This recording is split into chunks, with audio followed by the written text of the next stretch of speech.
Hello students, welcome to your business studies class. So in the previous lecture, we had started with the first element of directing, that is motivation, and we had discussed the process of motivation, various terms or the related terms that are used in motivation, then the features of motivation and the Maslow's need hierarchy theory and some assumptions of that theory.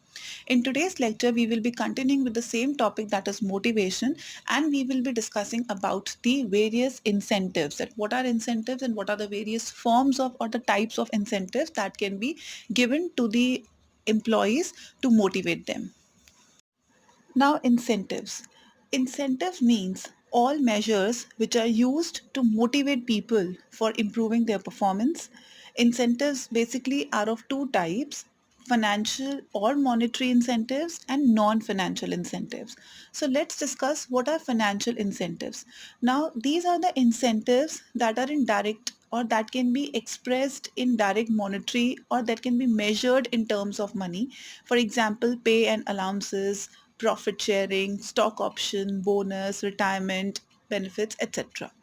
Non-financial incentives are not measured in terms of money, but they provide psychological and emotional satisfaction to the employees or managers. For example, status, promotion, recognition, job enrichment, job security. However, monetary aspect may also be involved. For example, promotion involves payment of extra money. Then these financial incentives are more suitable for the lower level of employees because money is a means to satisfy their needs, while the non-financial incentives are more suitable for higher level of employees whose needs are not satisfied by money alone. Then these financial incentives help to satisfy the basic physiological needs of the employees, as we had discussed in the Maslow's need hierarchy theory, and non-financial incentives helps to satisfy the psychological, social and esteem needs of the employees. Now let's discuss few common types of financial incentives. First is pay and allowances. Now salary is the basic financial incentive for every employee. It includes basic pay, dearness allowances, house rent allowance, etc. Now in some companies, pay hike and allowances are directly linked with the performance of the employees. So to get increment and allowance, employees perform to their best ability. Next is productivity linked wage incentive. We had discussed this in the in Fioll's principles also, differential piece wage system. That means the more you will produce, the more incentives you will get.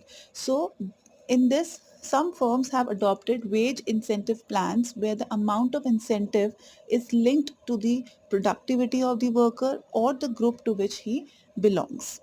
Then next is the bonus. Now bonus is an incentive offered over and above the wages or salaries to the employees.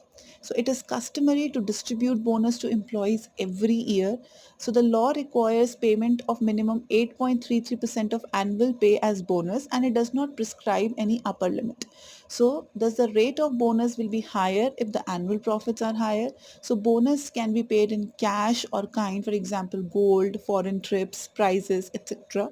So some organizations have the scheme of offering bonus during the festival time like Diwali, New Year, etc. Next is profit sharing.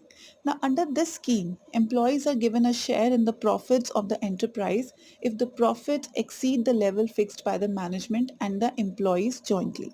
So, this motivates the employee to work with greater enthusiasm and devotion to increase the profits of the enterprise so that they can get share in the increased profits. Then co-partnership or stock option. Now under this system, employees are issued companies shares at a price which is lower than the market price. So this creates a feeling of ownership in the employees and encourages them to contribute for the growth of the company. For example, in Infosys, the scheme has been successfully implemented. So this also helps them to have a belongingness. It creates a feeling of ownership and they contribute more towards the organization. Then next is retirement benefits. We all are aware of this scheme, retirement benefits. So most of the companies offer retirement benefits such as provident fund, pension, gratuity, etc. to their employees. So these benefits create a sense of security among the employees. So such incentives helps in satisfying safety or security needs of the employees. Then the last financial incentive that we will be discussing is the perquisites, or the perks or fringe benefits.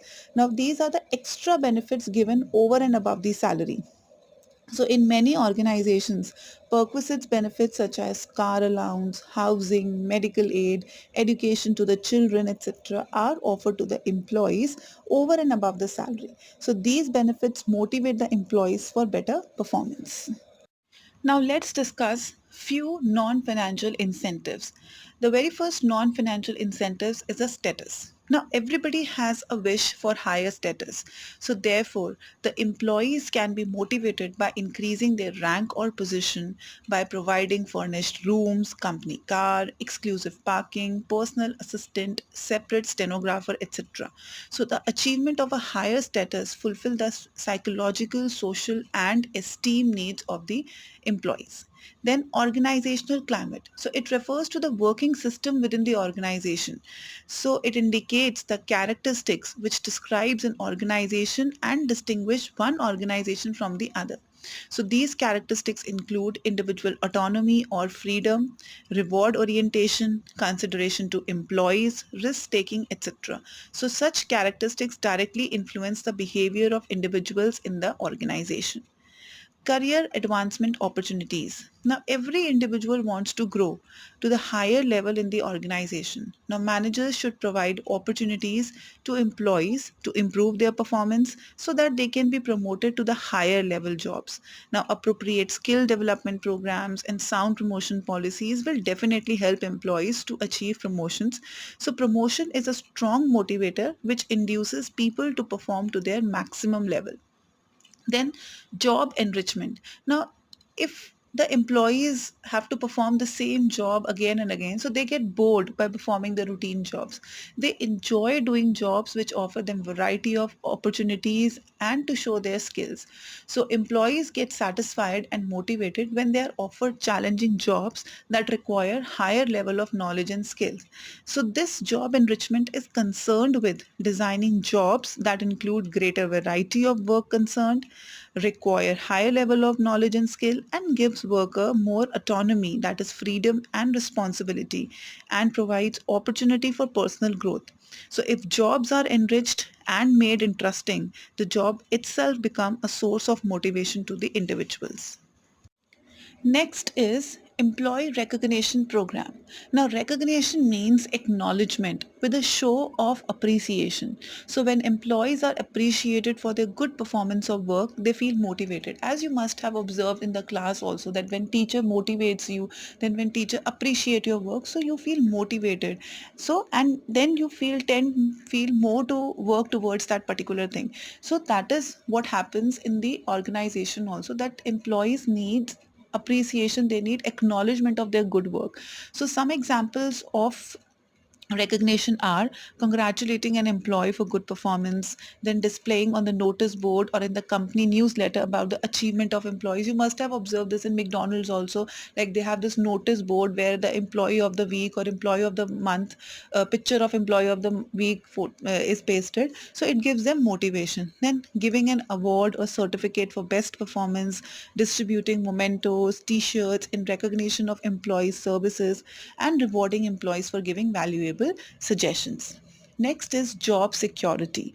Now, job security is an important non-financial incentive for most of the employees. So it means permanence and stability of a job.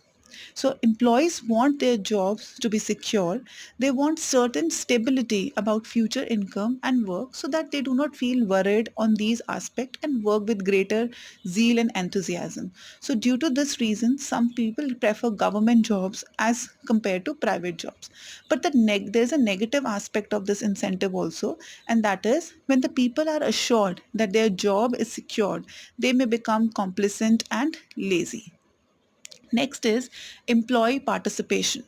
Now, involving employees in decision making of the issues affecting them.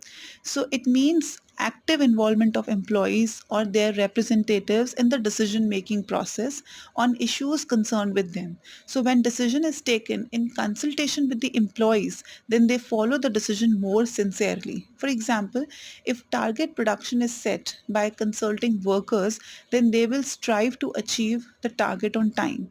So examples of employee participation programs also include joint management committees, work committees, etc. Then last is employee empowerment. Now empowerment means giving more autonomy and authority to the employees.